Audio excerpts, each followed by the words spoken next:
How great is Pele? How great is Pele to be worshipped as the king of football, and where does he compare to current football superstars? Asking questions like this is logical thinking. Today's world is flat enough, measuring tools good enough to put anyone of any era side by side on the scale. In terms of titles, Pele is the #1 World Cup when winning 3 times.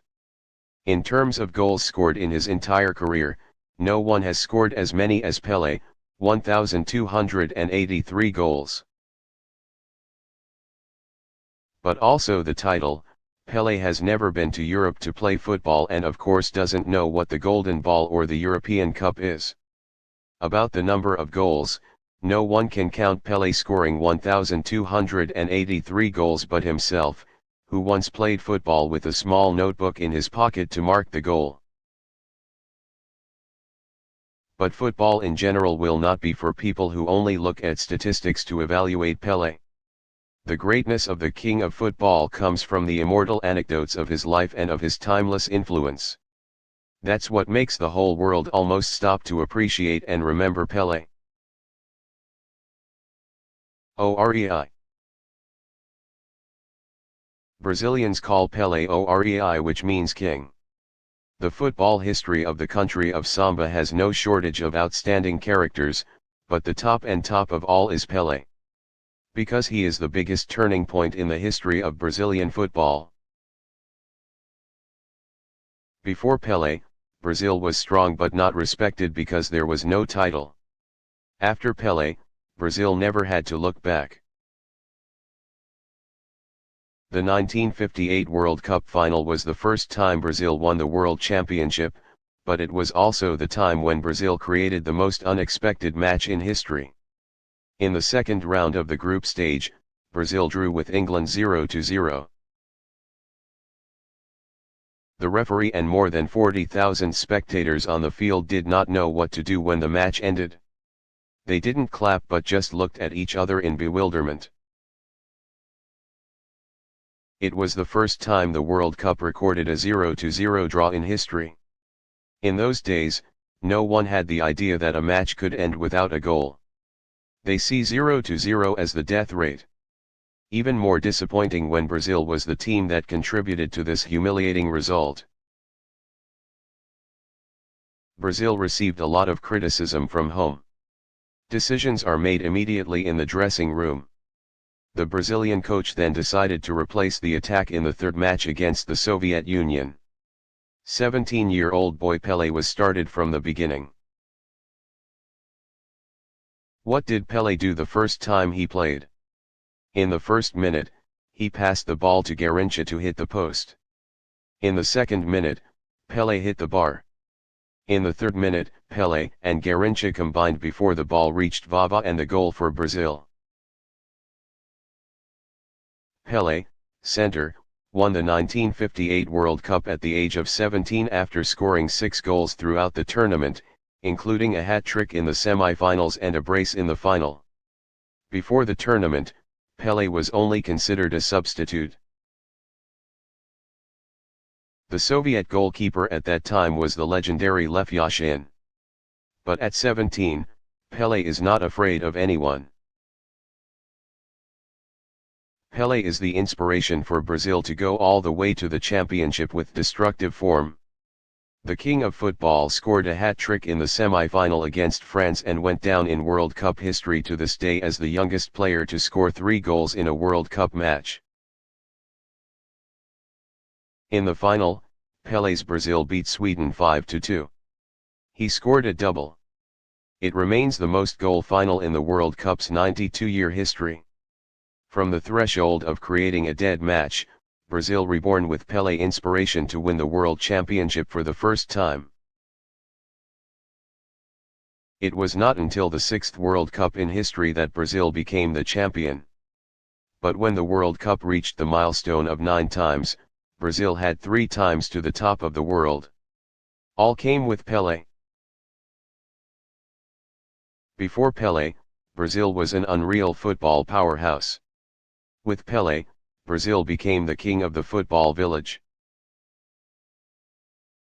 Is Pele really great? The number of criticisms of Pele's life and career is as numerous as the reasons to honor him. A few examples can be easily cited.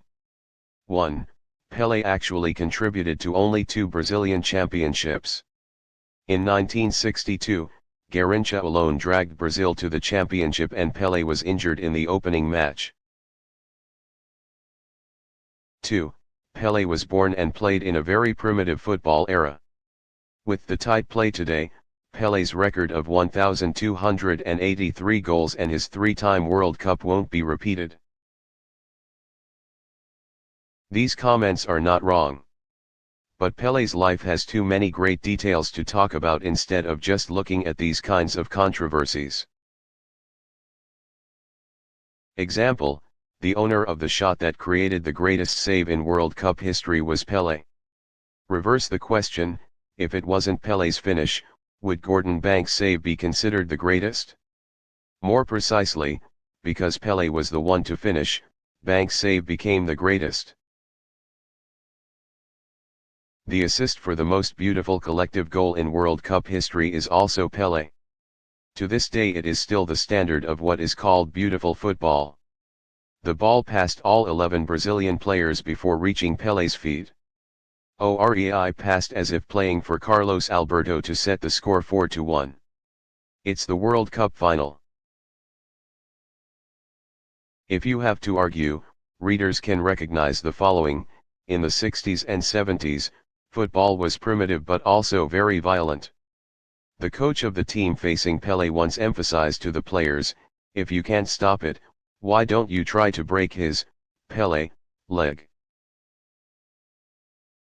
In the blurry footage of the past, the image of Pele being ready to throw both legs to destroy the opponent's defender is not something strange.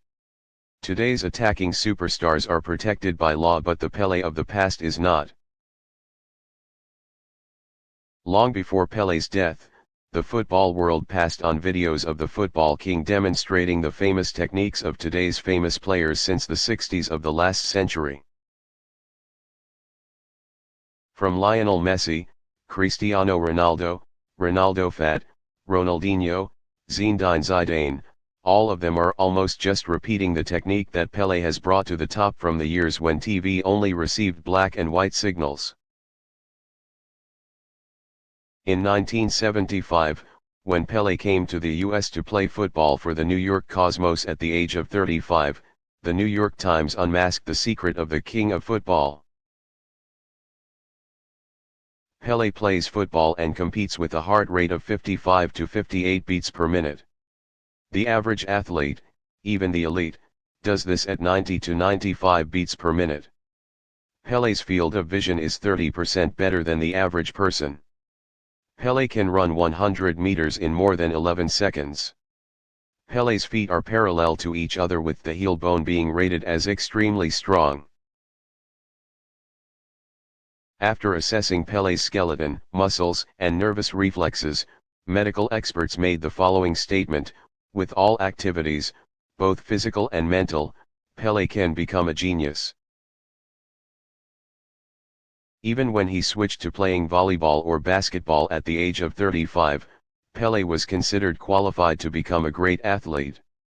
The New York Times then used the adjective perfect to describe Pele.